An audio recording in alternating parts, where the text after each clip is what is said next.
मेरा नाम है अली इमरान। Ali Imran MSCDSC oxen.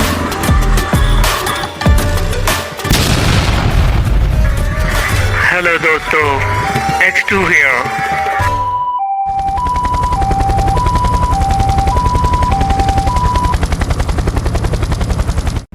तकलीफ की शिद्दत से फ्याज पर गशी की सी कैफियत तारी हो गई थी।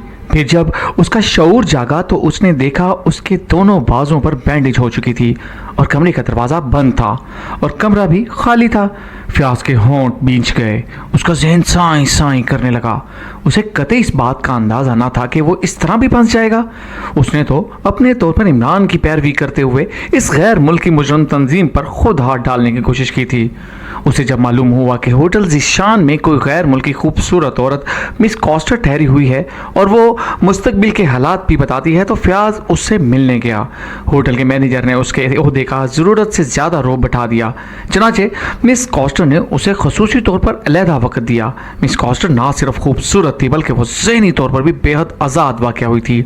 इसलिए फ्याज ने उसकी सोहबत से पूरा लुत्फ़ लिया।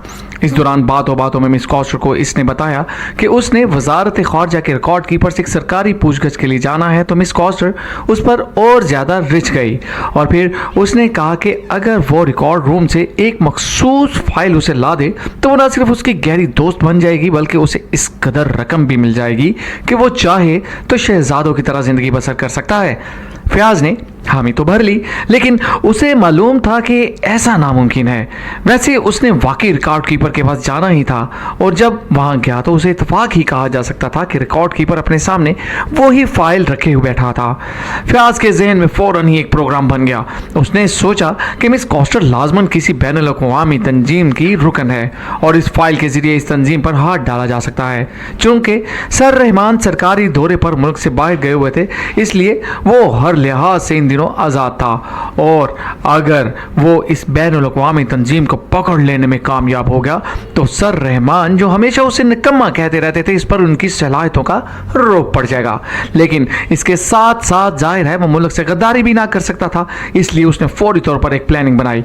उसने इस रिकॉर्ड कीपर को बेहोश किया और फाइल उठाकर अपनी जेब में डाली और फिर वजारत ख़ारजा के सेक्रेटरीट से निकलकर वो सीधा अपने दफ्तर पहुंचा। यहाँ आकर उसने असल फाइल तो अपने कॉन्फिडेंशियल बॉक्स में महफूज की और फिर अपने रिकॉर्ड रूम से उसने एक ऐसी फाइल मंगवाई जो आम से कोड में थी। उसने सिर्फ कवर असल फाइल का इस्तेमाल किया और कोड फाइल के कागजात उस कवर में रखकर उसने मिस कॉस्टर को फ़ोन किया और उसे बताया कि वो फाइल हासिल कर चुका है, जिस पर मिस कॉस्टर ने उसे गोल्डन एयर नाइट क्लब का एक फ़ोन नंबर दिया कि वहाँ उसके बॉस मैडम पार्कर मौजूद है। फ्याज फ़ौरन उससे मिले। सरगना का पता चलाकर फ्याज और ज़्यादा खुश हो गया। उसने वहाँ फ़ोन किया तो मैडम पार्कर ने उसे एक स्पेशल कैबिन का पता दिया। फ्याज ना चाहता था कि कोई गैर मुतल्लिक आदमी उसे मैडम पार्कर से मिलते देखे। चनांचे उसने रिटायरिंग रूम में जाकर अपनी यूनिफॉर्म उतारी और आम सूट पहनकर वो सरकारी जीप में जाने की बजाय टैक्सी के जरिए गोल्डन क्लब पहुंचा, जहां मिस कॉस्टर से भी ज्यादा खूबसूरत और नौजवान मिस पार्कर की उससे मुलाकात हुई। फ्याज ने अपने तौर पर उससे लंबा चौड़ा सौदा किया और फिर फाइल उसके हवाले करते हुए उससे इजाज़त मांगी। उसका मकसद था कि बाहर जाते ही वो फोर्स को कॉल करके मिस पार्कर और इस मिस कॉस्टर दोनों को गिरफ्तार करके हेडक्वार्टर ले जाएगा और फिर इनसे पूछगछ करके वो इनकी पूरी तंजीम का खात्मा कर देगा। इस तरह वो इस कदर बड़ा कारनामा संजाम दे देगा कि सर रहमान और इमरान दोनों उसकी सलाहियतों पर हैरान रह जाएंगे। लेकिन जैसे ही मिस पार्कर ने इजाज़त लेकर उठा, अचानक उसके सर पर क़यामत सी टूट पड़ी और उसके साथ ही उसके जहन पर तारीकी ने कब्जा कर लिया और अब उसकी आंखें खुली तो ये लोग उसको जान से मार देने के दर पे हो गए थे। उसने अपने तौर पर तो जो शानदार स्कीम बनाई थी वो तो सारी ख़त्म हो गई, बल्कि अब वो मुल्क से गद्दारी का मुजरम भी बन गया था और मुल्क की अहम तरीन फाइल भी हाथ से चली जाएगी। उसे अपनी कमरकली पर बेख्तियार रोना सा आ गया। उसने अपने तौर पर इंतहाई शानदार स्कीम बनाई थी, लेकिन अब उसे रसवाई और मौत दोनों आंखों के सामने नजर आ रही थी। मुझे हर सूरत में यहाँ से रहा होना चाहिए, फ्याज ने यकलख्त होंठ बींचते हुए कहा और इसके साथ ही उसने अपने जिस्म को एक जोरदार झटका देकर उठने की कोशिश की, लेकिन रस्सियाँ इस कदर मजबूती से बंधी हुई थी कि वो ज़रा सी भी हरकत ना कर सका। मुझे लाजमन कुछ करना चाहिए, फ्याज ने कहा और झुक कर अपनी टांगों को देखने लगा। दूसरे लम्हे उसके जहन में एक ख्याल बिजली के कूदे की तरह लपका। उसकी टांगें तो आज़ाद थीं, सिर्फ बाजू और ऊपर वाला जिस्म कुर्सी के साथ बंधा हुआ था। लेकिन उसकी इस पोजीशन ऐसी थी कि वो उठकर खड़ा भी ना हो सकता था। लेकिन इसके बावजूद उसने उठकर खड़े होने की कोशिश की और वो कुर्सी समेत एक लम्हे के लिए खड़ा होने में कामयाब भी हो गया। मगर दूसरे लम्हे उसके जिस्म का तवाज़न बिगड़ा और वो दोबारा कुर्सी समेत वापस उसी तरह बैठ गया। लेकिन दूसरे लम्हे उसे एक और ख्याल आया। उसने पैरों पर जोर देकर अपने जिस्म को पीछे की तरफ झुकोला दिया और फिर कुर्सी समेत वो एक धमाके से उलटकर फर्श पर जा गिरा। उसकी दोनों टांगें बेख्तियार छत की तरफ उठ गईं। तकलीफ की वजह से उसके हलक से बेख्तियार चीख सी निकल गई। लेकिन उसके साथ ही उसके जिस्म से बंधी हुई रस्सियां भी काफ़ी हद तक ढीली पड़ गई थी। कुर्सी का एक बाजू उसलिए टूट गया था कि झकोला देने के बाद वो पहलू के बल घूम कर गिरा था। शायद बेख्याली में एक पैर पर ज्यादा दबाव पड़ गया था। इस तरह कुर्सी का एक बाजू टूट गया और इस बाजू के टूट जाने की वजह से रस्सियां खासी ढीली हो गईं। फ्याज को जैसे ही रस्सियां ढीलियां होने का एहसास हुआ, उसने जल्दी से आगे को खिसकना शुरू कर दिया। उसके जख्मी बाजुओं में शदीद इंठन और दर्द हो रही थी और दर्द की तेज लहर पूरे बाजुओं में दौड़ने लगी थी। लेकिन रिहाई की खुशी में उसे सारी तकलीफ भूल गई और मुसलसल आगे की तरफ खिसकने और जोर लगाने की वजह से उसका जिस्म आखिरकार इन ढीली रस्सियों से बाहर आ गया। बाजू अलबत्ता अभी तक पुश पर बंधे हुए थे। दूसरे लम्हे वो एक झटके से उठकर खड़ा हो गया और उसने दोनों कलाइयों को जिग जैग के अंदाज में जोर से आगे पीछे करना शुरू कर दिया। पहले तो कलाइयों में बंधी हुई रस्सी ने ज्यादा हरकत ना की, लेकिन मुसलसल कलाइयां जिग जैग के अंदाज में हरकत करने से रस्सी ढीली पड़ने लग ही गई और तकरीबन 10 मिनटों की मुसलसल कोशिशों के बाद आखिरकार उसका एक हाथ रस्सी की गिरफ्त से बाहर आ ही गया। दूसरे लम्हे उसने दूसरी कलाई पर मौजूद रस्सी को खोला और बेख्तियार उसका दिल चाहा कि वो टार्जन की तरह जोर से फातिहान अंदाज में नारा मारे। लेकिन उसी लम्हे उसे दरवाजे के बाहर कदमों की हल्की सी आवाज सुनाई दी। वो तेजी से पंजों के बल चलता हुआ दरवाजे के साथ दीवार से चिमटकर खड़ा हो गया। आने वाले दो थे। धमाका किस चीज का होगा रॉजर? दरवाजे के करीब एक सख्त सी आवाज सुनाई दी और फ्याज समझ गया कि उसके कुर्सी समेत गिरने का धमाका सुनकर वो लोग आए होंगे। लेकिन ये बात उसकी समझ में ना आई थी कि अगर इन लोगों ने धमाका सुन ही लिया था तो फिर वो फौरी तौर पर चेकिंग करने क्यों ना आए। मैं तो तुम्हें अब भी यही कहूंगा कि धमाके की आवाज सिर्फ तुम्हारा वहम है, लेकिन तुम न जाने क्यों बाजिद हो। दूसरी तरफ से आवाज सुनाई दी और फ्याज के हलक से खुद ब खुद एक तवील सांस निकल गया। अब बात उसकी समझ में आ गई थी कि इन दोनों ने इस धमाके पर बहस करते हुए इतना वक्त गुजार दिया है कि फ्याज को अपने आप को छुड़ाने का मौका मिल गया है। दूसरे लम्हे एक धमाके से दरवाजा खुला और फिर दो आदमी तेजी से अंदर दाखिल हुए। अरे ये क्या? इनमें से एक ने चीखते हुए कहा। अब फ्याज के लिए जो लोहे के इस दरवाजे की आड़ में छुपा हुआ खड़ा था और कोई सूरत ना रही कि वो जाहिर हो जाए। लेकिन इन दोनों के हाथों में मशीन गन्ने थी और वो दोनों अपने कदो कामत और जसामत के लिहाज से खासे जानदार भी लगते थे। वो दोनों ही गैर मुल्की थे। फ्याज ने यकलख्त अपने आगे मौजूद दरवाजे के पट को जोर से धक्का दिया और दरवाजे का पट पूरी कुव्वत से पीछे आदमी से टकराया और वो चीख मारकर साइड के बल गिरा ही था कि फ्याज बिजली की सी तेजी से पहले आदमी की तरफ बढ़ा, जो पहले हैरत और दूसरे लम्हे अपने साथी की चीख सुनकर तेजी से मुड़ा ही था कि फ्याज ने पूरी कुव्वत से उसको सर की टक्कर मारनी चाहिए। लेकिन वो आदमी बिजली की सी तेजी से एक तरफ हट गया और फ्याज बिल्कुल इस लड़ाके मेंढे की तरह आगे बढ़ता गया, जो अपने से ज्यादा जोरावर मेंढे को टक्कर मारने के लिए दूर से दौड़ पड़ता है। इसके आगे बढ़ते ही इस आदमी ने यकलक घुमाकर पूरी कुव्वत से लात भी फ्याज की पुष्ट पर रसीद कर दी और फ्याज के हलक से चीख निकली और वो उछलकर सीने के बल सामने फर्श पर पड़ी कुर्सी से टकराता हुआ कुर्सी समेत घसीटता हुआ कुछ दूर तक फिसलता चला गया। उसे यूं महसूस हुआ जैसे उसके जहन पर 2-3 सितारे नहीं, पूरी कहकशां चमक उठी हो। खबरदार टोनी, गोली मत मारना, मैडम ने मना किया है। यकलख्त एक चीखती हुई आवाज फ्याज के डूबते हुए जहन से टकराई और गोली मार देने के अल्फाज ने वाकई उसके जहन पर जादू का असर किया। शायद मौत के खौफ ने उसके जहन को यकलख्त झंझोड़ कर रख दिया था और उसने कराहते हुए उठने की कोशिश शुरू कर दी। उठकर खड़े हो जाओ बुज़दिल चूहे, पहली करख्त आवाज सुनाई दी। ये रॉजर था और फ्याज कराहता हुआ पहले बैठा और फिर मुड़कर उठने लगा। उसके उठने का अंदाज ऐसा था जैसे उसके मुड़े हुए घुटनों ने सीधा होने से इनकार कर दिया हो। हो, खड़े हो जाओ वरना। राजर का चेहर लहजा और ज्यादा करख्त हो गया था। उसका साथी टोनी भी अब उसके साथ ही खड़ा था और फ्याज को इंतहाई जहरीली नजरों से देख रहा था। बड़ी तकलीफ हो रही है, न जाने तुमने कैसी लात मारी है, फ्याज ने कराहते हुए कहा और रॉजर के हलक से बेख्तियार फातिहाना कह खसा निकल गया। उसी लम्हे फ्याज का जिस्म यकलख्त हरकत में आया और दूसरे लम्हे फर्श पर पड़ी हुई टूटी हुई कुर्सी बिजली की सी तेजी से उड़ती हुई साथ साथ खड़े इन दोनों के चेहरों से टकराई और वो दोनों चीखते हुए उछलकर पुश्त के पल गिरे। और इस तरह अचानक गिरने की वजह से इन दोनों के हाथों से मशीन गनें खुद ब खुद झटका खाकर आगे फ्याज के कदमों में एक धमाके से आ गिरी। और फ्याज शायद इसी लम्हे के इंतजार में था। उसने इस तरह झुककर मशीन गन उठाई जैसे उसके जिस्म में हड्डियों की बजाय स्प्रिंग फिट हो और उसके साथ ही कमरा rate rate rate rate rate के दहशतनाक आवाजों उन दोनों की हलक से निकलने वाली चीखों से गूंज उठा। फ्याज पागलों से अंदाज में इन पर फायर किए जा रहा था और चंद लम्हों बाद ही इन दोनों के तड़पते हुए जिस्म जब साकत हुए तो वाकई शहद की मक्खियों का छत्ता बन चुके थे। फ्याज ने मुकम्मल मैगजीन इन दोनों के जिस्मों में उतार दिया था और ट्रैगर से उसकी उंगली उस वक्त हटी थी जब मशीन गन से ट्रिच ट्रिच की आवाज निकलने लगी।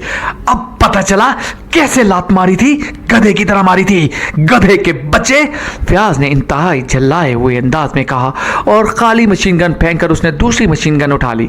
और दूसरे लम्हे उसे ख्याल आया कि मशीन गन की आवाज सुनकर बाहर मौजूद उसके साथ ही ना आ जाए। ये क्या गधे हैं, मैं भी इनके साथ गधा बन गया हूं, फ्याज ने अपने आप पर गुस्सा दिखाते हुए कहा और दूसरी मशीन गन उठाकर वह तेजी से दरवाजे की तरफ बढ़ा। बाहर एक राहदारी थी, राहदारी खाली पड़ी थी, राहदारी एक तरफ से बंद थी जबकि दूसरी तरफ सीढ़ियां ऊपर जा रही थी और आखिर में इसी तरह का दरवाजा था जो खुला हुआ था। फ्याज तेजी से आगे बढ़ा और फिर सीढ़ियां चढ़कर वो ऊपर पहुंचा तो उसने दरवाजे पर रुककर पहले सर बाहर निकाला और बाहर एक और राहदारी थी और जो आगे जाकर बरामदे में खत्म हो रही थी। लेकिन वहां खामोशी ऐसी थी कि फ्याज का धड़कता हुआ दिल ये सोचकर काबू में आने लग गया कि इमारत खाली पड़ी है। वहां यही दो अफराद थे, वरना ऐसी खामोशी भी ना होती और मशीन गन की आवाजें सुनकर अब तक कोई ना कोई नवदार हो चुका होता। वो तेजी से राहदारी में आया, फिर चंद लम्हों बाद वो बरामदे में पहुंच गया। बरामदे की एक साइड में एक छोटी सी तपाई के गिर्द दो कुर्सियां पड़ी थी और तपाई पर शराब की दो आधी आधी खाली बोतलें, दो जाम पड़े हुए थे। सामने लॉन था, उसके बाद चार दीवारी और फाटक। कोठी में वाकई इन दो के अलावा कोई आदमी ना था। फ्याज का चेहरा रगड़ खाने की वजह से खासा जख्मी था, बाजुओं पर मौजूद बैंडेज से भी खून रसाया था और बैंडेज पर सुर्ख धब्बे नमूदार हो गए थे। लेकिन इस वक्त फ्याज को सिवाय इसके किसी बात की परवाह न थी कि वो जल्द से जल्द इस मनहूस कोठी से बाहर निकल आए। चनाचे वो मशीन गन उठाए उसी तरह दौड़ता हुआ फाटक की तरफ बढ़ता गया। उसने फाटक की छोटी खिड़की खोली और इस तरह सर बाहर निकालकर इधर उधर देखा जैसे खरगोश खतरे की बू पाकर अपने बिल से सर बाहर निकालकर देखता है। सड़क पर ट्रैफिक रमादमा थी। वो जल्दी से बाहर आ गया, फिर तेजी से दीवार के साथ साथ दाएं तरफ बढ़ने लगा। वो चलने के बजाय जॉगिंग के अंदाज में दौड़ा था। मशीन गन अभी तक उसके हाथों में थी। कुछ दूर जाने के बाद उसे यकलक मशीन गन का ख्याल आया तो उसने जल्दी से उसे कोट के अंदर की तरफ छुपा लिया। एक बार तो उसका जी चाहा कि वो उसे किसी कोठी के अंदर उछाल दे, लेकिन दूसरे लम्हे उसका इरादा बदल गया क्योंकि उसे ख्याल था, बल्कि उसे खतरा था कि कहीं वो मिस पार्कर या उसके साथी ना आ जाएं। वो खाली हाथ होने की वजह से आसानी से पकड़ा जा सकता है। आगे जाकर वो साइड में गली में घुसा, फिर उसी गली में दौड़ता हुआ अगली सड़क पर पहुंच गया। अब उसे कदर इत्मीनान हो गया था, इसलिए वो अब दौड़ने के बजाय चलता हुआ आगे बढ़ने लगा। उसी लम्हे उसे दूर से खाली टैक्सी आती दिखाई दी। इस पर खाली जाहिर करने वाली मखसूस रोशनी जल रही थी और फ्याज ने हाथ देकर उसे रोका और टैक्सी रुकते ही दरवाजा खोलकर बिजली किसी तेजी से फ्रंट सीट पर बैठ गया। इस तरह बैठने की वजह से मशीन गन कोर्ट से बाहर आ गई।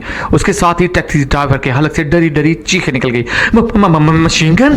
टैक्सी ड्राइवर ने दहशतज़दा से लहजे में कहा।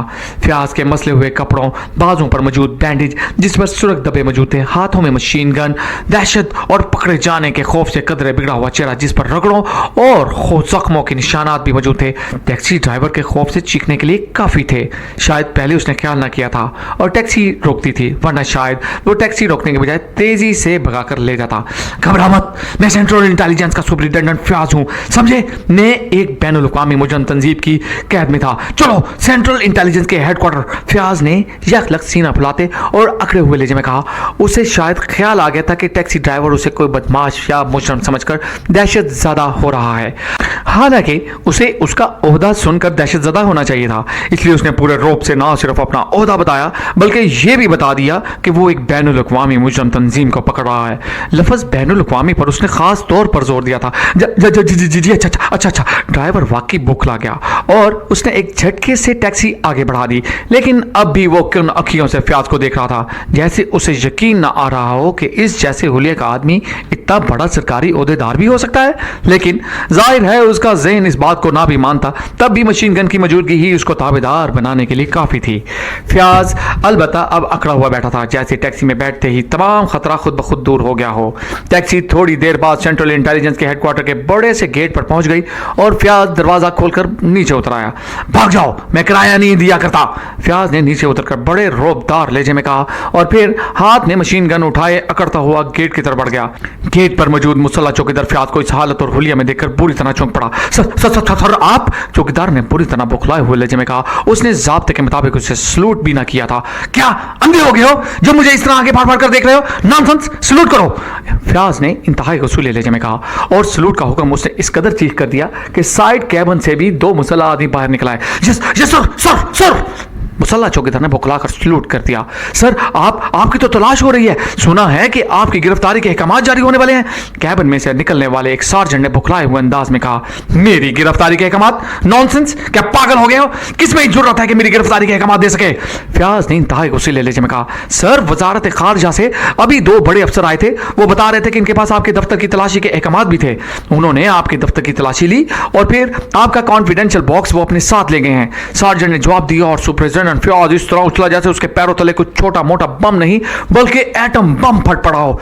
क्या कह रहे हो? मेरा कॉन्फिडेंशियल बॉक्स? ओह तुम पागल हो, अंधे हो क्या? वजारत खारजा से भी कोई गैर मुल्की नहीं आना था? ओह नॉनसेंस, फयाज ने इस तरह पूरी तरह चीखते हुए कहा कि उसके होंठों के किनारों से जाग के बुलबुले निकलने लगे। सर गैर मुल्की नहीं, वो तो मुकामी थे, उनके पास अहकाम थे बॉस। और सर पहले वजारत दाखिला के असिस्टेंट सेक्रेटरी साहब का फोन आया था, दो बड़े अफसर आ रहे हैं, वो आपके दफ्तर की तलाशी लेंगे, जो कुछ वो वहां से ले जाना चाहें उन्हें ना रोका जाए। सर, सार्जेंट ने बुरी तरह घबराए हुए लहजे में कहा। Oh very bad, really very bad, अब मेरी गिरफ्तारी तो एक तरफ मौत यकीनी है। ओह मेरा तो ख्याल था कि वो लोग यहाँ दाखिल ही ना हो सकेंगे, अब क्या होगा? फयाज ने बुरी तरह घबराए हुए लहजे में कहा। उसका चेहरा जर्द पड़ गया था और जिस्म मुस्तकबिल के खौफ से पूरी तरह कांपने लग गया था। सर आपको, सार्जेंट ने सुपरिटेंडेंट फयाज की तेजी से बिगड़ी हुई हालत देखकर कहा। अब कोई सूरत नहीं, कोई भी सूरत नहीं, अब सिर्फ वो शैतान अगर चाहे तो मेरी मदद कर सकता है। ओ काश मैं पहले ही इस चक्कर में फंसने के बजाय इस शैतान को इत्तला दे देता।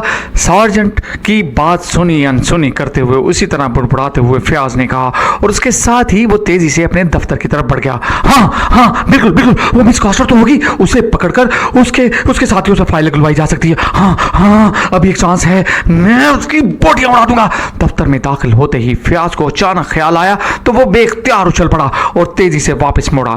अचानक उसे ख्याल आ गया कि होटल ज़ीशान में इंटेलिजेंस का एक सब इंस्पेक्टर मुस्तकिल तौर पर सुपरवाइजर के रूप में तैनात है। उसे पहले कहकर इस मिस कॉस्टर को रोक लिया जाए, कहीं वो निकल ना जाए। ये ख्याल आते ही वो बिजली की सी तेजी से मेज पर मौजूद टेलीफोन की तरफ झपटा। उसने जल्दी से रिसीवर उठाया और फिर इस कदर फुर्ती से उसने होटल ज़ीशान के नंबर डायल किए कि अगर तेज रफ्तारी से नंबर डायल करने का कोई आलमी मुकाबला मुनक्कद होता तो फयाज के अव्वल आने का यकीनी चांस बन जाता। होटल ज़ीशान, राब्ता कायम होते ही दूसरी तरफ से एक आवाज सुनाई दी। सुपरवाइजर एहसान से बात करवाओ, फयाज ने चीखने के से अंदाज में कहा। आप कौन सा बोल रहे हैं? सुपरवाइजर एहसान तो 2 रोज से छुट्टी पर हैं, दूसरी तरफ से हैरत भरे लहजे में कहा गया।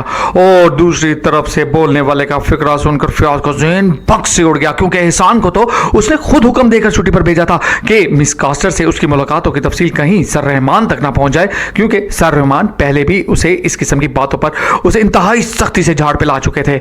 मिस कास्टर से बात करवाओ, मैं सेंट्रल इंटेलिजेंस का सुपरिटेंडेंट फयाज बोल रहा हूं, फयाज ने तेज लहजे में कहा। ओ सर, मिस कास्टर को तो कत्ल कर दिया गया है, अभी 2 घंटे पहले उनके कमरे में ही उन्हें गोली मार दी गई है, दूसरी तरफ से कहा गया। और फयाज को यूं महसूस हुआ जैसे उसे शख्लक नजर आना बंद हो गया और वो इतना साकत हो गया जैसे जादू की छड़ी ही उसे इंसान से मुजस्मा बना दिया गया हो।